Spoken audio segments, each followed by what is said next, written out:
Have you ever spoken in anger and regretted it the instant the words escaped your lips? Anger can behave like a wildfire, rapidly spreading and consuming everything in its path, leaving nothing but destruction. It damages relationships, robs us of our peace, and clouds our judgment. Yet, it often feels so instinctive and justified in the heat of the moment. But what if I told you that anger doesn't have to dominate your actions? Today, let's delve into how to manage anger before it manages you, drawing from the enduring wisdom of the Buddha and practical strategies you can implement today. To begin, we need to comprehend the true origin of anger. Most often, anger is not the primary emotion, it serves as a facade. Behind it, we typically encounter pain, fear, insecurity, or a sense of injustice. We become angry when others fail to treat us according to our expectations, when we feel disrespected, unheard, or powerless. The Buddha taught that anger stems from attachment to our ego, our desires, or our beliefs about how things should be. When reality doesn't match our expectations, we react. Consider a situation where another driver cuts you off in traffic. The incident lasts only a few seconds, yet we may harbor that anger for hours. Why does this happen? Because, deep down, we feel they shouldn't behave that way towards us. The ego takes it personally. Recognizing this reaction allows us to take the initial step toward understanding anger, not as something we must yield to but as something we can observe. The Buddha once remarked, "Holding on to anger is like grasping a hot coal with the intent of throwing it at someone else. You are the one who gets burned."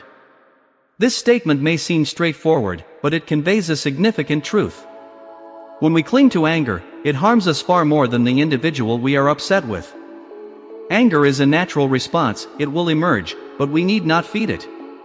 The objective is not to suppress anger but to see it clearly for what it is, a fleeting emotion.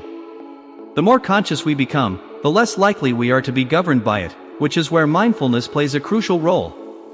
In Buddhism, mindfulness acts as a mirror, reflecting our emotional state without judgment. When we perceive clearly, we can make thoughtful choices. So, what should we do when anger begins to surge like a wave? The first step is to pause and take 3 deep breaths. It may seem overly simplistic, but those brief seconds can prevent you from saying something you'll regret. This is known as the sacred pause. It creates a gap between what occurs and how you choose to respond, allowing you to reclaim your power. Rather than reacting instinctively, you can choose to observe, "I'm feeling angry, I don't need to act on it." This brief pause is often all that's necessary to alter the entire outcome. Once you've paused, gently ask yourself, "What am I truly feeling right now?"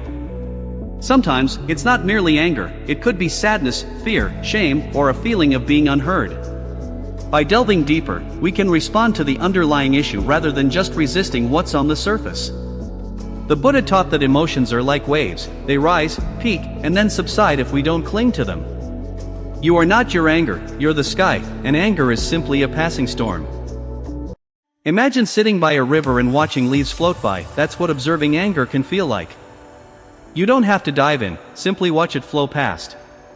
Now that you've paused and looked more deeply, the final step is to respond with intention. This might mean walking away, speaking with calmness and clarity, or doing nothing at all and allowing the emotion to dissipate. In Buddhism, there is a practice known as metta, loving kindness, that encourages us to respond with compassion, not only towards others but also towards ourselves. There's a story about a monk who faced insults from a man every time he crossed through a village. One day, the monk turned to the man and gently asked, "If someone offers you a gift and you do not accept it, to whom does the gift belong?" The man responded, "To the giver, of course." The monk smiled and said, "Then I do not accept your anger, it remains with you." This illustrates the power of compassion with boundaries, emphasizing the choice to prioritize peace over passivity. Managing anger doesn't mean conquering one specific moment, it's about training the mind over time. Just like working out at the gym strengthens your body, daily meditation enhances your awareness, journaling aids in processing emotions, and practicing gratitude softens the heart. The Buddha said, "A disciplined mind brings happiness," and this is indeed true. When we train our minds, anger loses its hold on us. The goal isn't to become someone who never experiences anger, the aim is to be so grounded in awareness that when anger surfaces, we're not swept away by it. So, the next time you feel that familiar heat rising within your chest, remember that you don't have to react. You can pause, breathe, and choose peace. You are not your anger, you are the awareness that observes it, and with that awareness, you possess the power to transform it. If this message resonates with you, consider subscribing to the channel, sharing this video with someone who might need it, and let us know in the comments what helps you maintain your calm when anger arises. Until next time, be mindful, be kind, and may your heart remain serene even amidst the storm.